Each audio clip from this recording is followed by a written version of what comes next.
Haleluya, puji Tuhan. Salam kehidupan buat semua umat Tuhan dimanapun Anda bisa melihat tayangan video ini. Kami senang sekali bisa hadir untuk berbagi kebenaran kepada semua umat Tuhan. Dan kita akan lanjutkan dengan pembahasan yang kemarin, bahwa kita masuk ke dalam iman atau persiapan yang harus dimiliki oleh gereja. Tanpa iman, manusia tidak mungkin bisa taat kepada Allah. Dan tanpa ketaatan, manusia tidak mungkin bisa beriman. Tanpa ketaatan manusia tidak mungkin bisa selamat. Abraham disebut sebagai bapak orang percaya, dan kita sudah memasuki tahap iman menengah. Dan tentu iman menengah ini adalah sesuatu yang lebih berat atau sesuatu yang lebih sulit daripada iman dasar. Nah, di dalam menyelesaikan iman menengah, di situ kita melihat bahwa proses yang dijalani oleh Abraham itu lebih sulit. Dia harus melewati bertahun-tahun lamanya. Ini adalah satu hal yang bisa membuat orang Kristen menjadi putus asa. Jangan Anda berpikir Abraham itu ditulis namanya di dalam Alkitab karena itu hanya sesuatu yang memang sudah menjadi tokoh. Dia tidak mungkin diambil Tuhan menjadi satu pribadi, terus kemudian ditulis di dalam Injil, di dalam kitab kebenaran, untuk kemudian menjadi panduan kehidupan bagi semua manusia yang ada di tengah-tengah dunia ini. Nah, kita perhatikan baik-baik bagaimana yang ditulis di dalam Matius 24 ayat yang ke-13. Sebelum kita baca itu, saya mau jelaskan dulu sedikit bahwa Tuhan berfirman kepada Abraham waktu dia memasuki iman menengah pada waktu dia berumur 75 tahun.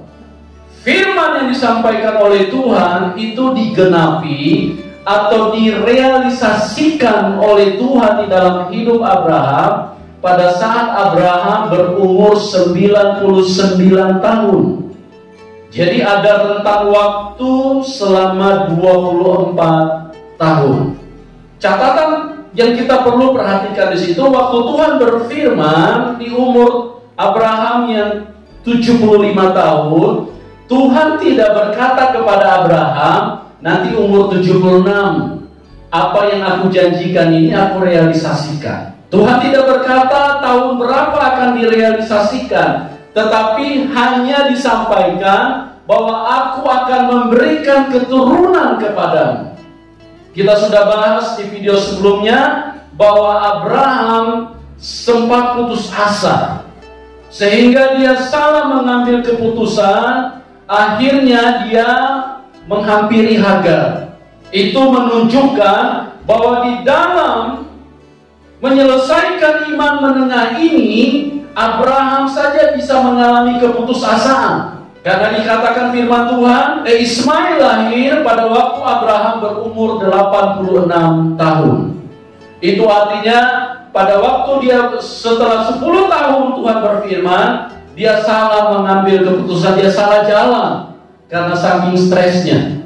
Catatan lagi yang perlu kita perhatikan, iman ini harus ada. Karena cara kerja Tuhan itu tidak karena manusia sudah stres, maka Tuhan langsung merealisasikan janjinya.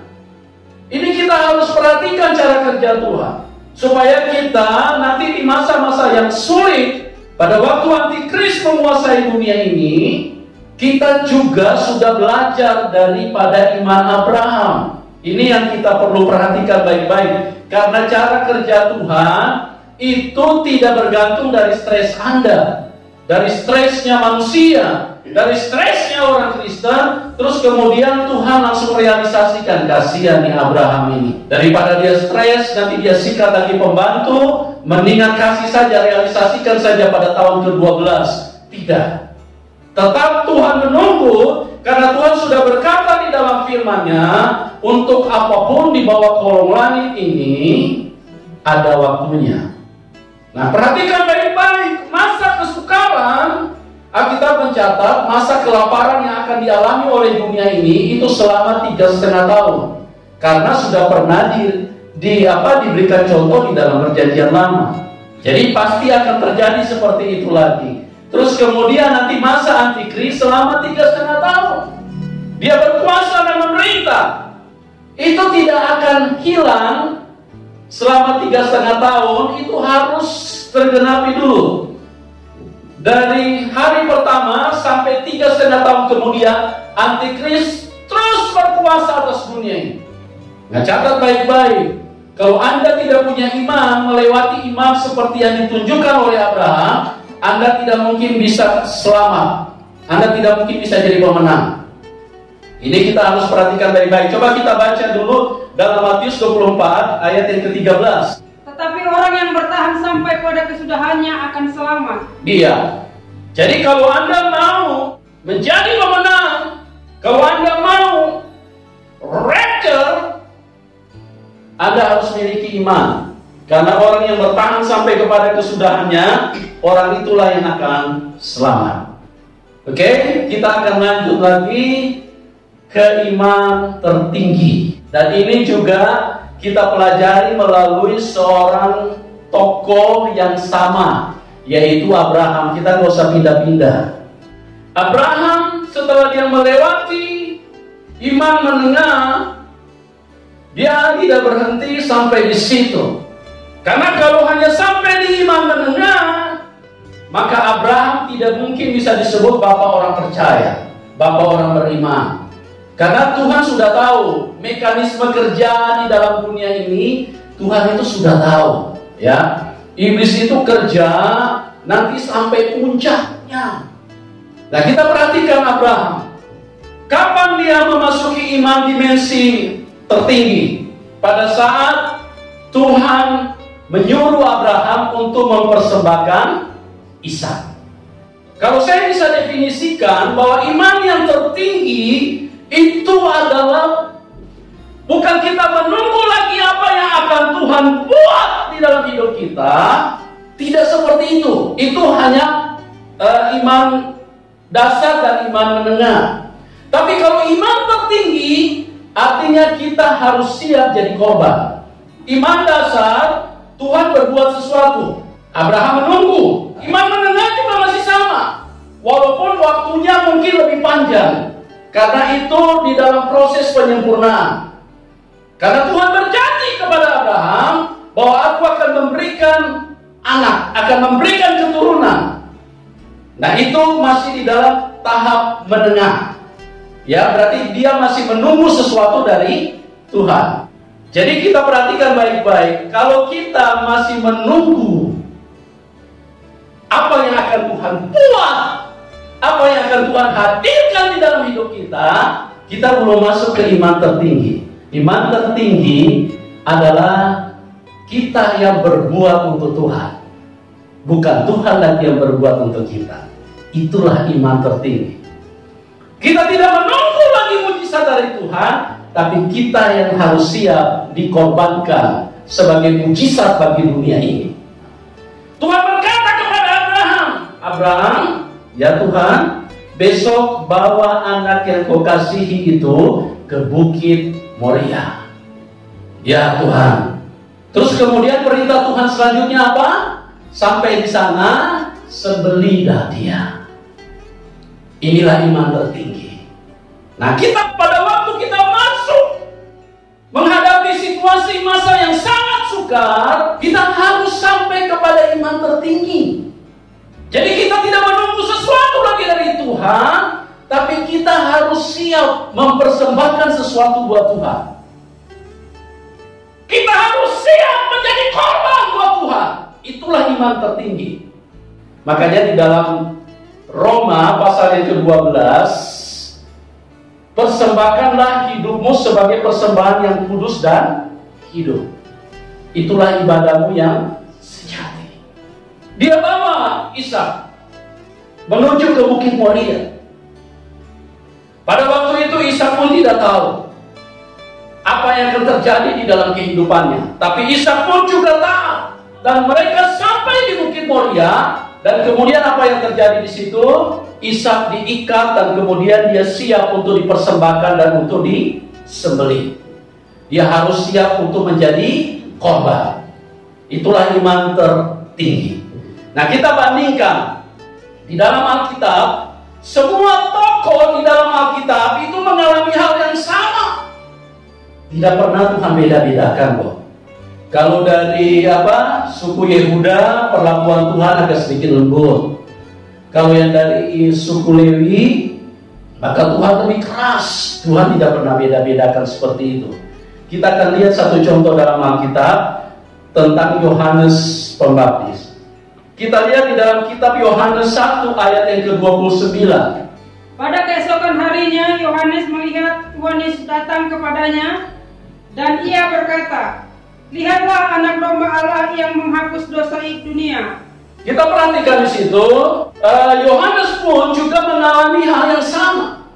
Jadi dia mulai dari iman yang dasar, kemudian iman menengah, sampai juga nanti dia akan mengalami iman tertinggi. Dia harus lewati itu kalau dia mau jadi pemenang. Tapi kalau dia tidak mau lewati itu, maka dia tidak akan bisa selamat. Karena apa?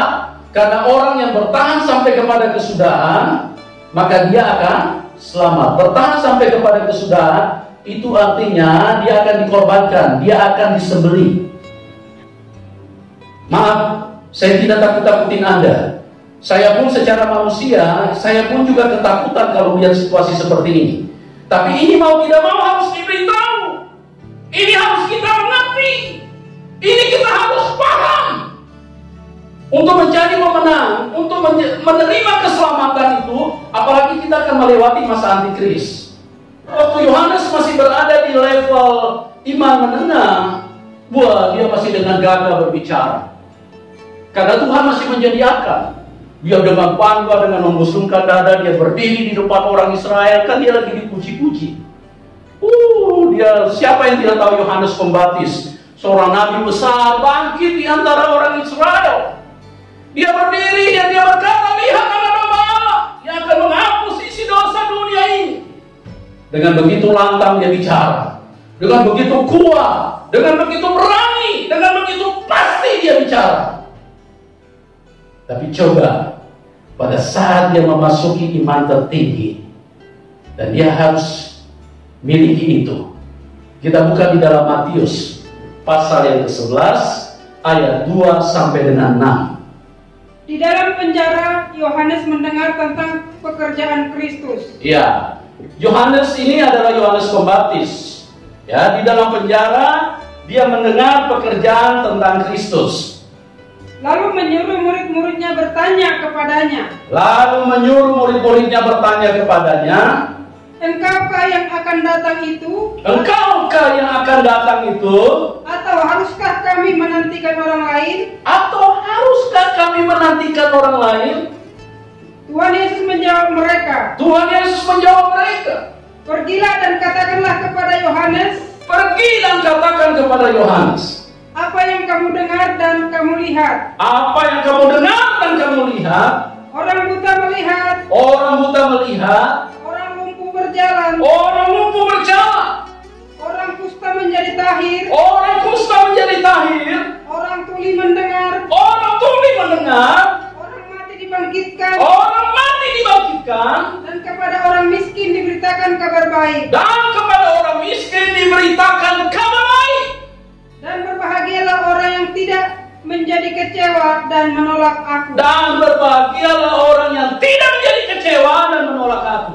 Pada waktu Yohanes sampai kepada iman tertinggi, pada waktu dia sudah ditangkap dan dia ada di penjara, dengar baik-baik.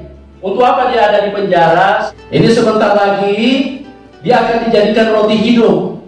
Dagingnya harus dipecahkan, darahnya harus ditumpahkan.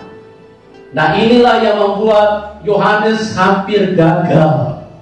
Sebelumnya dia begitu mengusungkan dada. Dia yang memberitahu bangsa Israel, lihat anak domba Allah.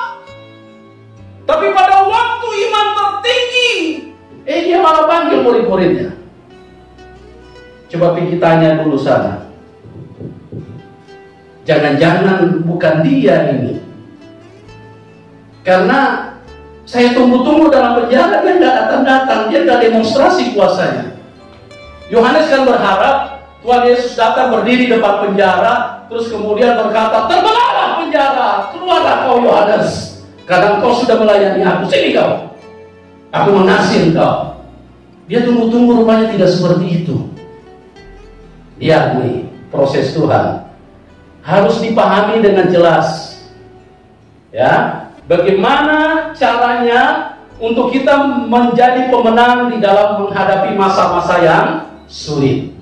Yohanes Pembaptis, Tuhan berkata, di bawah kolong langit ini tidak pernah ada seorang pun yang lahir yang tampil lebih besar daripada Yohanes Pembaptis. Anda bisa bayangkan, pada saat dia memasuki iman yang tertinggi, hampir saja dia murtad dan meninggalkan Tuhan. Makanya Tuhan Yesus berkata, berbahagialah orang yang tidak menjadi kecewa dan menolak aku. Pergi kasih tahu sama Yohanes, orang lumpuh berjalan, orang buta melihat, orang mati dibangkitkan, orang susah diberitakan kabar sukacita, orang miskin diberitakan kabar baik.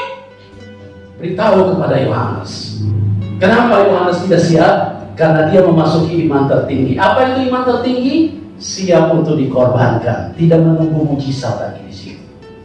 Mujizatnya itu ya di dalam dirimu.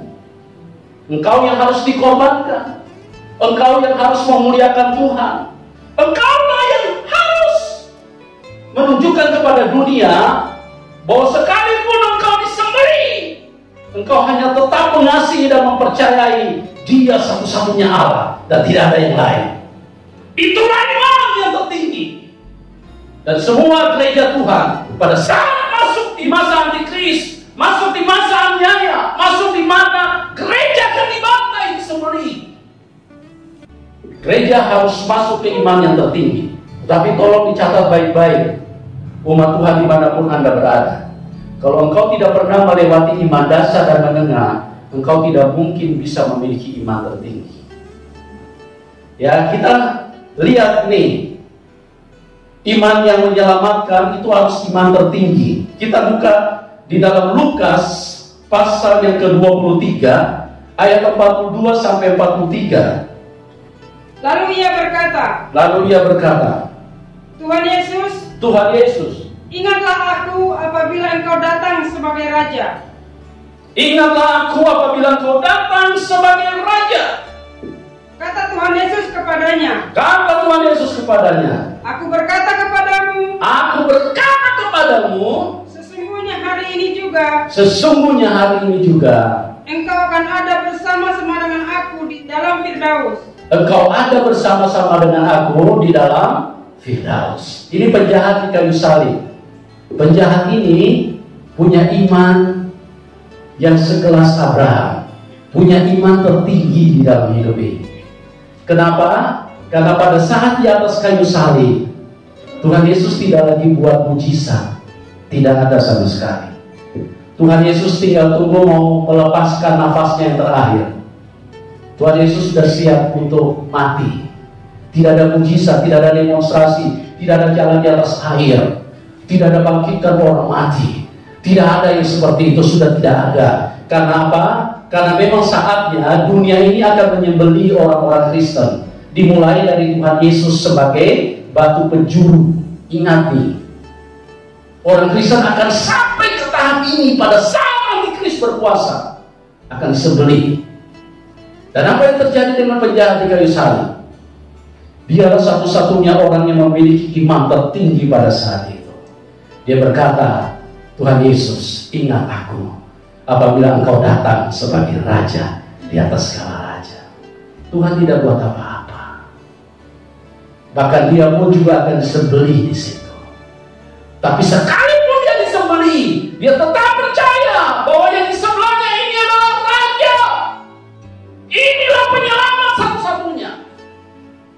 Nah, pada zaman antikris, situasinya akan menjadi sama seperti itu. Nah, disitulah engkau harus membuktikan bahwa Dialah satu-satunya Allah. Engkaulah yang harus memuliakan Dia. Engkaulah yang harusnya menjadi mujizat. Engkaulah yang harus tunjukkan kepada dunia bahwa hidupku itu adalah mujizat. Kau persembahkan buat Tuhan. Engkau tidak akan pernah ragu sedikit pun. Sekalipun engkau harus jadi korban seperti Isa, seperti Yohanes Pembaptis, dan seperti penjahat yang di kayu salib. Oke, saudaraku, kita lanjut lagi. Karena ada 3 persiapan yang harus dilakukan oleh orang Kristen. Yang kedua, dia harus mengerti firman Tuhan. Hosea 4 ayat 6 berkata, umatku binasa karena tidak mengenal akan Allah. Kita ingat pada waktu Tuhan dicobai di padang gurun, Tuhan Yesus bisa menang itu karena dia menguasai firman. Tentu firman yang benar, firman yang memang benar-benar diurapi oleh Roh Kudus. Bukan menguasai firman yang dikhotbahkan pendeta. No. Kita lihat di dalam Matius 4 ayat 3 sampai dengan 11. Lalu datanglah si pencoba itu dan berkata kepadanya, jika engkau anak Allah, perintahkanlah supaya batu-batu ini menjadi roti. Tetapi Tuhan Yesus menjawab, ada tertulis, manusia hidup bukan dari roti saja, tetapi dari setiap firman yang keluar dari mulut Allah. Kemudian iblis membawanya ke kota suci dan menempatkan dia di bumbungan bait Allah. Ya, perhatikan baik-baik. Waktu iblis berkata, setelah Tuhan Yesus berkuasa, kan lapar tuh. Iblis berkata, perintahkanlah ini batu-batu jadi roti, kan kau punya kuasa. Kau kan anak Allah. Tapi Tuhan Yesus berkata apa? Ada tertulis. Jadi Tuhan tidak bekerja, Tuhan tidak bertindak tanpa firman. Ya, jadi segala sesuatu itu kalau kita mau jadi pemenang harus berdiri di atas kebenaran firman. Apa yang dikatakan firman itulah yang harus Anda percayai. Ya, terus. Lalu berkata kepadanya, jika engkau anak Allah, jatuhkanlah dirimu ke bawah. Jika engkau anak Allah, jatuhkan dirimu ke bawah. Sebab ada tertulis. Sebab ada tertulis. Mengenai engkau, ia akan memerintahkan malaikat-malaikatnya, dan mereka akan menatang engkau di atas tangannya, supaya kakimu jangan terantuk kepada batu. Iya. Tuhan Yesus berkata kepadanya, ada pula tertulis, janganlah engkau mencobai Tuhan Allahmu. Janganlah engkau mencobai Tuhan Allahmu. Dan iblis membawanya pula ke atas gunung yang sangat tinggi. Iya.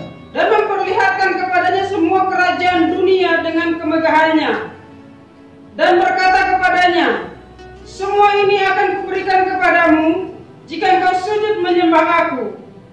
Maka berkatalah Tuhan Yesus kepadanya, enyahlah iblis, sebab ada tertulis. Sebab ada tertulis. Engkau harus menyembah Tuhan Allahmu, dan hanya kepada Dia sajalah engkau berbakti. Lalu iblis meninggalkan dia, dan lihatlah malaikat-malaikat datang melayani Tuhan Yesus. Oke, kita perhatikan di situ bahwa bagaimana caranya Tuhan Yesus memenangkan sebuah peperangan yang begitu hebat. Karena iblis datang, jangan Anda menganggap bahwa pencobaan di padang gurun itu pencobaan yang ringan. No. Itu percobaan yang paling berat. Karena apa? Karena pada waktu itu Tuhan Yesus dalam keadaan lapar yang sangat luar biasa karena dia puasa 40 hari 40 malam. Datanglah si pencoba itu dan kemudian mengarahkan Tuhan Yesus untuk supaya menjadikan batu menjadi roti. Wah, ini terlalu mustahil bagi manusia untuk menghindar dari situ. Kecuali manusia lagi kenyang, maka dia bisa menghindar. Tidak ada siapa-siapa, tidak ada makanan di situ, tidak ada restoran di padang gurun. Memang Tuhan ada di satu kondisi yang betul-betul sangat terjepit, dan kebutuhan akan makanan sangat tinggi pada waktu itu. Dan ini tidak mudah. Kenapa Tuhan Yesus bisa menjadi pemenang. Di dalam ayat yang 11 di situ malaikat-malaikat melayani dia. Karena apa? Karena dia memenangkan peperangan itu. Karena dia tahu ada tertulis. Emang dia punya kuasa untuk menjadikan batu menjadi roti. Tapi dia tidak mau melakukan atas perintah setan. Dan dengan baik-baik, yang akan hadir di depan kita sebentar lagi itu setan yang menjadi manusia. Itulah antikris. Dan jangan sekali-sekali Anda karena terdesak akan kebutuhan, kemudian kalau dia berkata, ada roti di depan kamu, aku bisa menjadikan roti di depan kamu, terus kemudian karena terdesak akan kebutuhan itu, kita mendengarkan setan. Kita mendengarkan antikris. Jangan sekali-sekali ya, kita harus hanya mendengarkan firman Tuhan.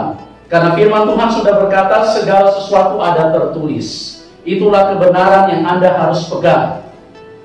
Jadi kalau Tuhan bilang ada kelaparan 3,5 tahun, Anda harus pegang itu. Sekalipun perutmu agak melilit, nggak jadi masalah. Karena firman berkata akan terjadi kelaparan 3,5 tahun. Kalau mau jadi pemenang, harus mengerti firman. Firman Tuhan berkata di dalam Hosea 4 ayat 6, umatku binasa karena tidak berpengetahuan. Karena tidak mengenal akan kebenaran, tidak mengenal akan Tuhan. Makanya mereka binasa. Itu sebabnya penting sekali kita memiliki kecerdasan roh di dalam hidup ini. Memang yang sangat disayangkan, gereja sampai saat ini itu seperti yang ditulis di dalam Ibrani. Jadi kalau ditinjau dari segi waktu, seharusnya semua sudah jadi pengkhotbah. Tetapi sampai sekarang, semuanya masih memerlukan susu. Kalau bicara kebenaran, masih, apa? Nah orang-orang begini nih, jadi onde-onde nanti sebentar kalau antikris muncul. Sampai saat ini saja orang Kristen tidak mengerti. Para pendeta saja tidak mengerti. Firman Tuhan berkata, berbahagialah si mandul. Sampai saat ini saja mereka nggak ngerti apa itu. Padahal Tuhan sudah berkata dengan tegas di dalam firman. Kita itu seharusnya mandul semua. Artinya tidak punya anak-anak daging lagi. Karena yang Tuhan mau, kita itu melahirkan anak roh. Nah kalau saya sudah bicara agak dalam begini, saya yakin ini banyak sekali kalau pendeta pun dengar ini pasti otaknya, pikirannya ini pasti pusing 7 keliling. Mungkin ada migrain mereka. Apa-apaan ini khotbah seperti ini? Inilah kebenaran. Perhatikan baik-baik Alkitab. Mulai dari zaman Abraham Tuhan sudah perkenalkan seharusnya orang yang percaya kepada dia itu harusnya mandul seperti kayak Sarah. Makanya Tuhan Yesus waktu turun ke dalam dunia, dia tidak punya anak daging, dia tidak kawin, karena dia ingin menunjukkan kehidupan roh. Bagaimana dia sebagai mempelai pria akan kawin dengan jemaat sebagai mempelai wanita, tapi di dalam roh. Makanya di dalam Yohanes 1 ayat 13 dikatakan anak-anak yang bukan dilahirkan dari darah dan daging, bukan dari keinginan seorang laki-laki, tapi dari Allah. Anda masih ingat Simpson? Itu juga namanya mandul. Itu semuanya bayangan. Hakikatnya itu gereja harusnya melahirkan anak roh, bukan anak-anak daging. Nah kalau saya sudah bicara begini, saya juga agak stres. Ini pendeta-pendeta bisa terima nggak ini bahasa seperti ini? Kenapa? Karena tidak memiliki kecerdasan roh. Sampai saat ini pemahamannya cuma setara dengan pengetahuan dunia. Terlalu lambat gereja. Pada saat antikris muncul, gereja tidak mungkin bisa terselamatkan kalau kita tidak menjadi manusia roh.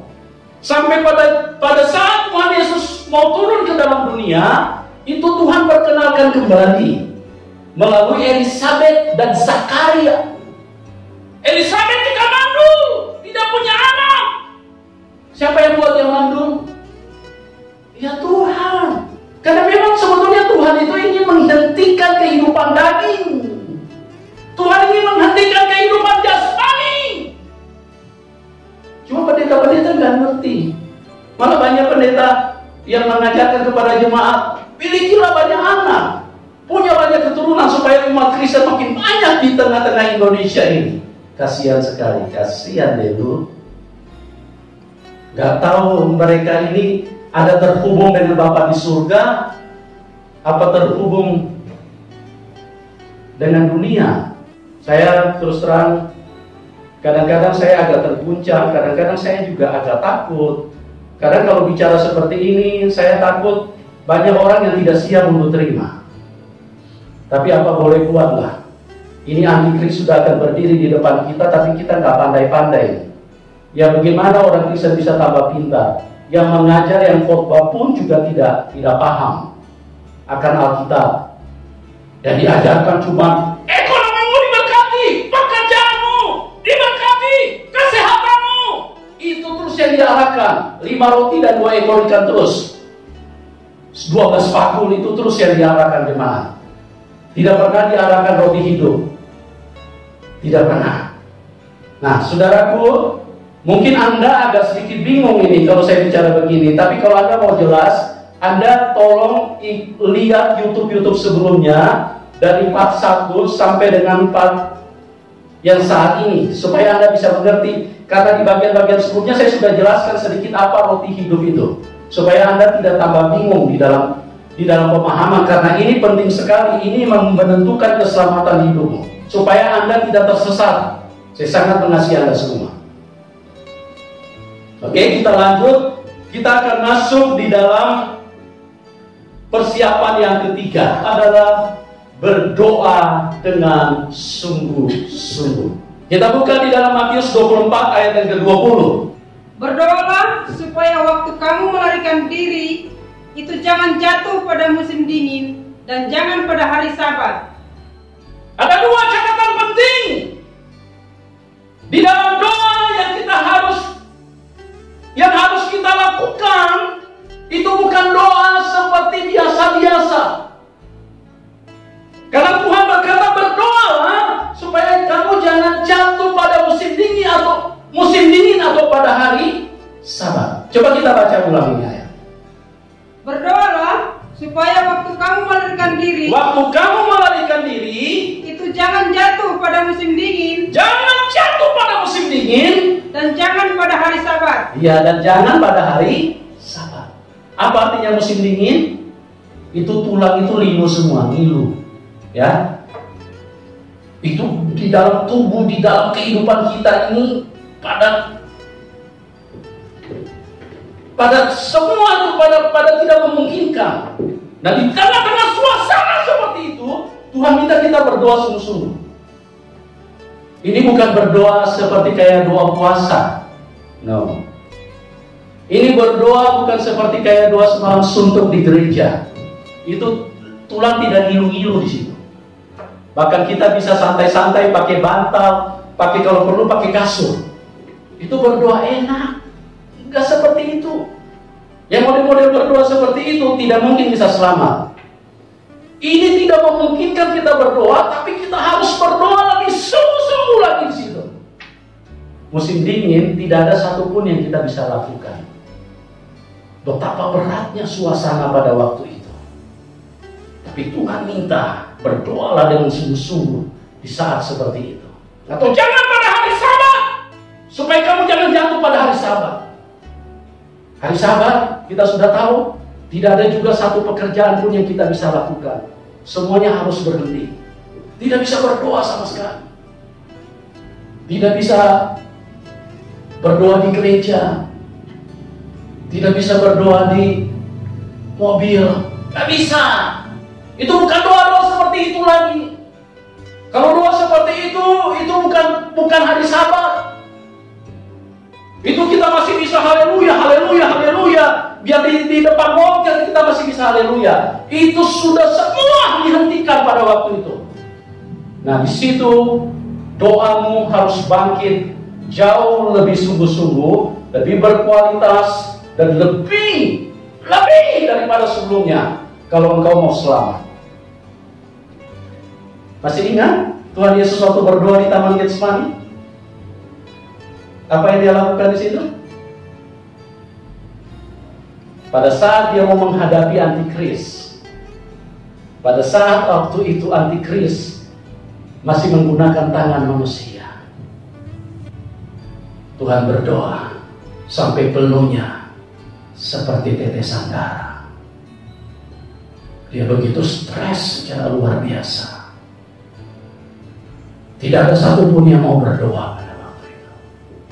Murid-muridnya pun ogah untuk pergi berdoa. Bagaimana caranya bisa menjadi pemenang? Tuhan bertaruh habis-habisan di Taman Getsemani. Kalau keringat bisa sampai seperti kayak peluh keringat itu bisa sampai seperti kayak tetesan darah yang jatuh. Itu orang itu di dalam keadaan tekanan stres yang sangat tinggi. Di situ dia berdoa, dia bergumul dan berdoa berjam-jam di situ. Tuhan Yesus tidak pernah tersentuh dosa, tidak pernah berbuat dosa untuk menghadapi antikris yang pada waktu itu hanya menggunakan tangan manusia. Dia berdoa dari malam sampai subuh karena dia tahu beratnya peperangan yang harus dia lewati. Sebentar lagi dari batok kepala akan hancur. Jubah pakaiannya semua akan dilepaskan. Dia akan ditelanjangi. Dia akan disiksa secara mengerikan. Pada waktu itulah dia berdoa dengan sungguh-sungguh. Saya tidak yakin orang Kristen bisa seperti itu kalau Anda tidak mulai dari sekarang. Saya tidak bisa yakin. Sorry to say, maaf saudaraku.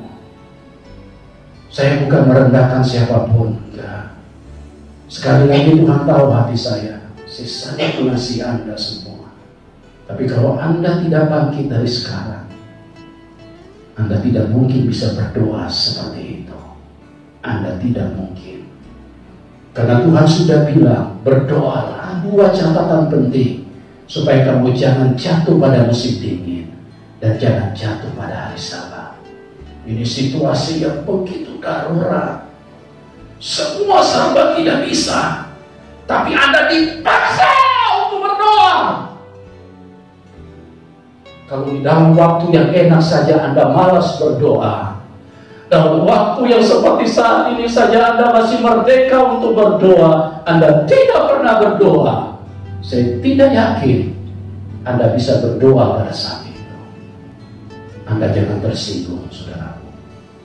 Ibrani pasal yang kelima ayat yang ke-7, itu adalah sebuah fenomena yang dipertunjukkan oleh Tuhan Yesus pada waktu bagaimana dia menunjukkan cara berdoa yang bisa mengalahkan si jahat, mengalahkan dunia ini. Dalam hidupnya sebagai manusia, ia telah mempersembahkan doa dan permohonan dengan ratap tangis dan keluhan kepada dia yang sanggup menyelamatkannya dari maut. Dia yang sanggup menyelamatkannya dari si Dajjal, si Antikris, si Iblis, si Setan. Dan karena kesalehannya ia telah didengarkan. Karena kesalehannya dia telah didengarkan. Tolong dicatat baik-baik di dalam rohmu. Tuhan Yesus tidak pernah berbuat dosa, tapi dia berdoa dengan ratap tangis. Nah, kita orang-orang Kristen, kita ini sangat rentan dengan dosa. Kapan saja bisa tersentuh dosa. Tuhan Yesus saja yang tidak pernah tersentuh dosa aja berdoa dengan ratap tangis. Anda berdoa dengan apa? Apa yang Anda pakai berdoa? Bagaimana cara berdoa? Apalagi cuma berdoa Bapa kami di dalam surga. Tuhan Yesus berdoa dengan ratap tangis karena kesalehannya dia didengarkan. Bagaimana caranya orang Kristen berdoa? Saya sungguh sangat sedih. Saya sering kali diundang khotbah di gereja-gereja. Saya suka perhatikan. Ada begitu banyak orang Kristen yang sulit berdoa sampai keluar air mata. Itu menunjukkan bahwa mereka tidak pernah berdoa. Berdoa yang benar itu air mata harus keluar, saudara. Itu menunjukkan kita ketergantungan betul kepada Dia yang Maha Kuasa. Itu baru berdoa yang benar. Mungkin di depan pendeta, mungkin engkau dianggap berdoa. Dengan kondisi gereja, mungkin Anda bisa dianggap berdoa. Tapi catat baik-baik, doa ini yang paling penting, kita terhubung dengan surga. Kalau Anda tidak bisa mengeluarkan air mata, artinya Anda tidak sedang berdoa. Karena berdoa dengan sungguh-sungguh, Tuhan Yesus berdoa dengan rata tangis. Orang Kristen berdoa dengan apa? Hahaha, hihihi. Tuhan Yesus memberkati kita semua. Sampai ketemu di video selanjutnya. Amin.